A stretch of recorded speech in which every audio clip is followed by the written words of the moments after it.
मुशाओ को चोट लग गई, इसलिए ज़िचेन परेशान हो गया और उसके फेरोमोन्स उसके कंट्रोल में नहीं रहे। उसके स्ट्रॉन्ग ओमेगा फेरोमोन बाहर लीक होने लगे।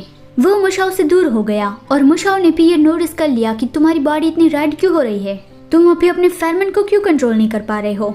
ज़िचेन कुछ भी नहीं बता रहा था, लेकिन मुशाओ को पता चल गया कि ये ज़िचेन का हीट है और वो कहने लगा कि तुम्हारे पास तो एक बॉयफ्रेंड है, नहीं वो तुम्हारे साथ ऐसा कैसे कर सकता है, क्या वो तुम्हारी केयर नहीं करता।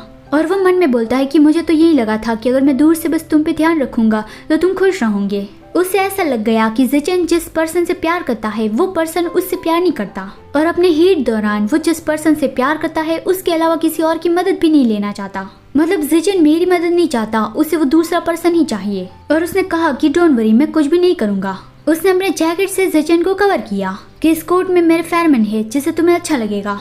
ज़िचेन ने भी ये फील किया कि इस कोट से उसे काफी मदद मिल रही है। फिर थोड़ी देर बाद बारिश आने लगी तो उसकी तबीयत और खराब होने लगी। तो फिर मुशाओ ने ज़िचेन को उठा लिया। वो ज़िचेन को पूरी तरह से कवर करके रख रहा था ताकि बारिश उस पे ना गिरे। ज़िचेन को मुशाओ के फेरोमोन बहुत ही अच्छे लग रहे थे और उसके पास उसे बहुत ही वार्म फील हो रहा था। काफी देर हो गई थी फिर भी बारिश आना बंद ही नहीं हो रही थी और अब मुशाओ भी अपना कंट्रोल खोने लगा था। ज़िचेन को बहुत ठंड लगने लगी और उसकी सांसें भी बहुत तेज हो गई। मुशाओ ने कहा कि डरो मत, वो लोग जल्दी हमें बचाने आ जाएंगे, मैं यहाँ तुम्हारे साथ रहूंगा, तुम्हें कुछ भी नहीं होगा।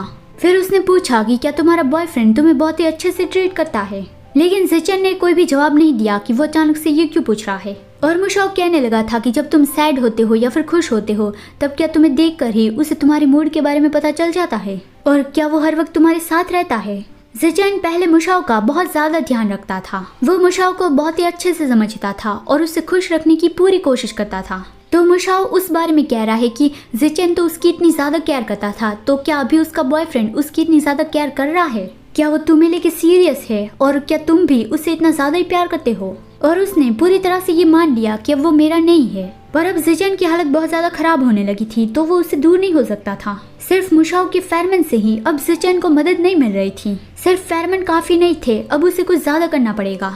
ज़िचेन को बहुत ज्यादा अनकंफर्टेबल फील हो रहा था और उसने बता ही दिया कि उसका कोई बॉयफ्रेंड नहीं है, वो तो सिर्फ मुशाओ से ही प्यार करता है, वो बस मुशाओ का ही इंतजार कर रहा था। इतना बोल के वो बेहोश हो गया तो मुशाओ बहुत ही डर गया और वो जोर जोर से मदद के लिए चिल्लाने लगा। थोड़ी देर बाद मुचिंग और बाकी लोग उसे ढूंढते हुए वहाँ पे पहुँच गए।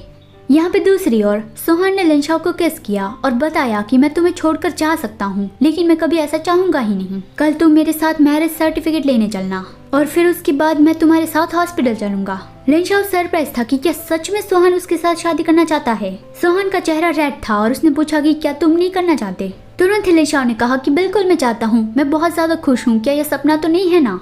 सोहान ने कहा कि बुद्धू, मैंने कहा नहीं था कि मैं तुम्हारी जिम्मेदारी उठाऊंगा, तो मैं अपना प्रॉमिस नहीं तोड़ूंगा। फिर अगले दिन वो लोग सिटी हॉल पहुंचे, लेकिन बाहर ही लिनशाओ ने घुटने में बैठ के रिंग के साथ उसे प्रपोज किया। उसे भी ये बहुत एम्बैरेसिंग तो लग ही रहा था, फिर भी उसने बोल दिया।